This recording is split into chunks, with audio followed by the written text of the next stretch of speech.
The diseases of attitude. It's never that pleasant to talk about the negative, but we got to talk about it because life is part negative. These attitude diseases are like weeds that grow in the garden. It's a normal part of life. Here's a good phrase to note. Negative is normal. It's not successful, but it's normal. It's part of life. And here's the next key, in my opinion. You must learn to handle the negative. Don't ignore it. Handle it. Now, I know some people teach the other way. And listen to them, and listen to me, and then make up your own mind. Right? Don't be a follower. Be a student. But I say you got to handle the negative. You don't have to live in it. You don't have to dwell on it. But you do have to handle it, my opinion. I know some people teach, just turn your head real quick and say, there's no weeds, there's no weeds, there's no weeds. They'll take your garden. So you've got to handle the negative. Here's what part of it is. It's called the Great War Between Good and Evil. Mr. Reynolds and I are working on a new book this year called The Great War Between Good and Evil. And there is a war on. The minute you were born, you got involved in the war between good and evil, between darkness and light, between negative and positive, between evil and good, between tyranny and democracy, between weeds and human activity. I mean, the war is on. If democracy sleeps, guess who never sleeps? Tyranny. In the absence of light, guess what's automatic? Darkness. If good does not arouse itself and become active, guess what moves in? Evil. It's a war. A mental war, a physical war, a financial war, between enterprise and ease, between accomplishment and failure. It's a war. That's why there's an Old Testament phrase that gives the best advice for human activity when it says, 6 days labor, 1 day rest. Now, I'm sure we've taken that to mean, don't work all 7 days, take one off. Here's what it also means, only take one off. Or you're liable to lose the war. Now, we've got it down to 5 and 2, and maybe that's not too dangerous. I don't know. If God would have thought of 5 and 2, he might have made it 5 and 2. I don't know. You can't think of everything. But here's what it does mean. Enterprise is better than ease. If you rest too long, the jungle overtakes the village. Now, here's the good news about the war between good and evil. Evil is no match for good, but good must be active. Weeds are no match for human activity, but if you stand still, how far in will they come? All the way. They'll grow right up around your shoes. But if you get busy, how far back can you take them? As far as you wish. They're no match, but you must be active. That's why the 6 and 1. Make sure you're not losing the war by taking off too much.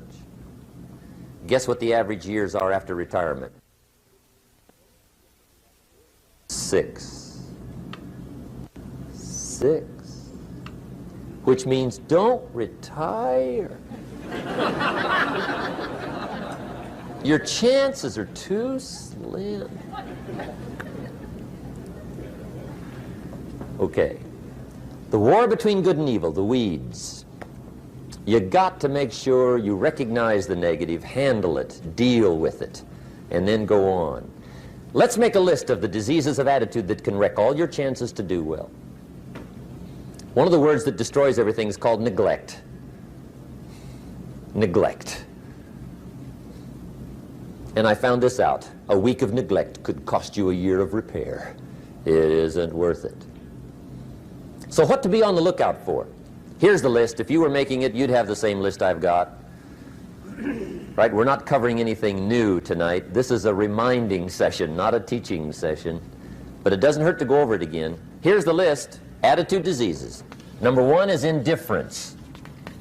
The shrug of the shoulder. The guy's not even concerned. He's just drifting. This is called the mild approach to life. A disease known as mildness.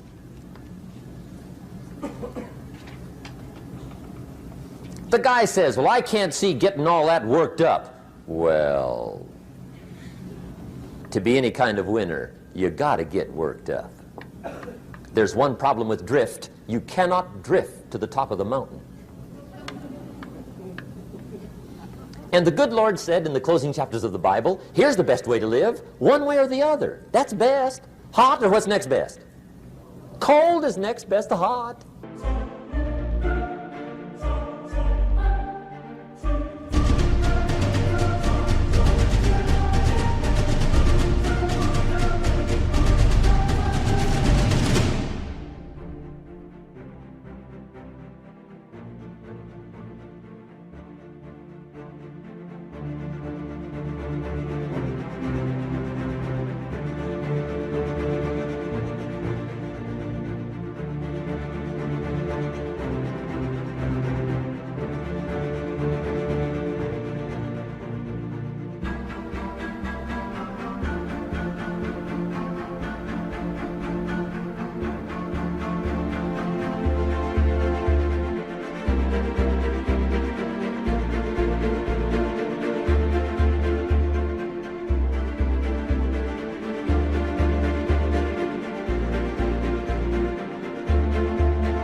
Not the half-baked middle, lukewarm, not too hot, not too cold. What a sad way to live.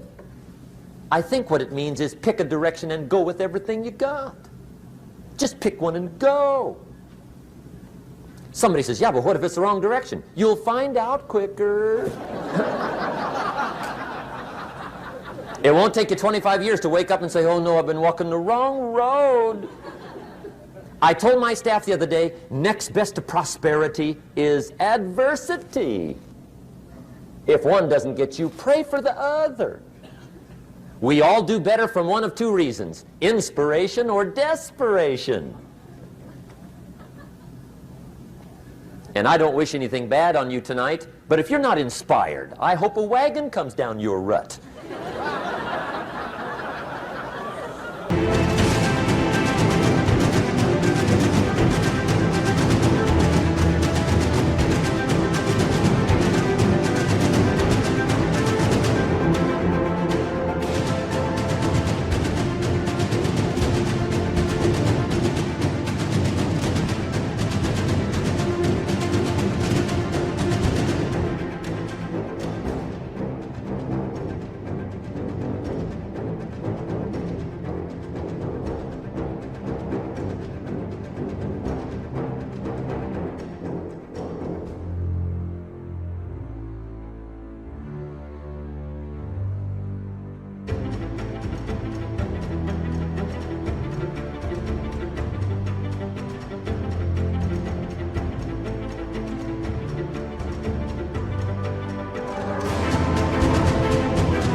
Whatever it takes to get you to try harder, read more, set your goals, and go for it. Somebody asked me one time, what quality would I pick if I wanted to work with somebody? And you know what I picked first? Number one, strong feeling. Please, number one, give me somebody that feels strong. About most anything, I don't even care. Just so they believe.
even if they disagree with me. Wonderful. Just so they disagree vigorously. I'm not saying it's easy to win those kind of people to your point of view, but I'd rather do that than to try to resurrect people from the dead. Pump them up every month, pump them up, pump them up. I pass.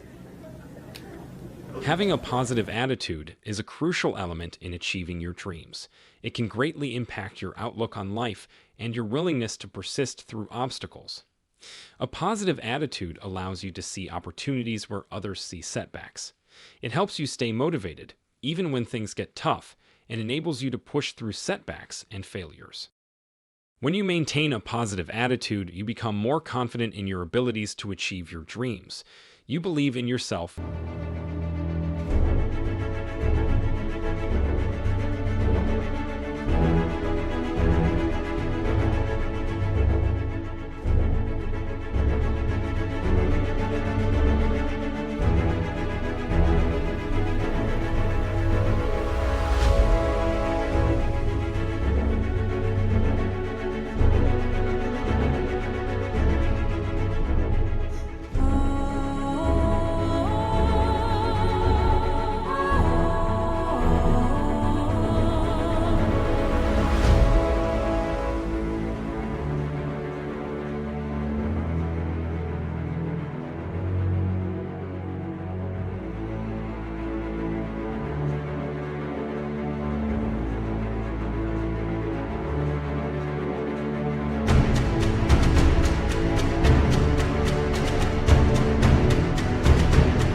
Potential, which helps you take risks and try new things.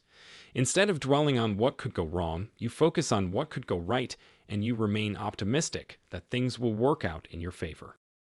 Moreover, a positive attitude can attract positive people and circumstances into your life. When you radiate positivity, you naturally draw people towards you who share the same outlook on life. You also become more open to new opportunities and experiences that can lead you closer to achieving your dreams. In conclusion, the power of positive attitude cannot be overstated when it comes to achieving your dreams. It allows you to stay motivated and optimistic, believe in yourself and your abilities, and attract positive people and circumstances into your life. By cultivating a positive attitude, you can overcome obstacles, stay focused on your goals, and ultimately realize your dreams.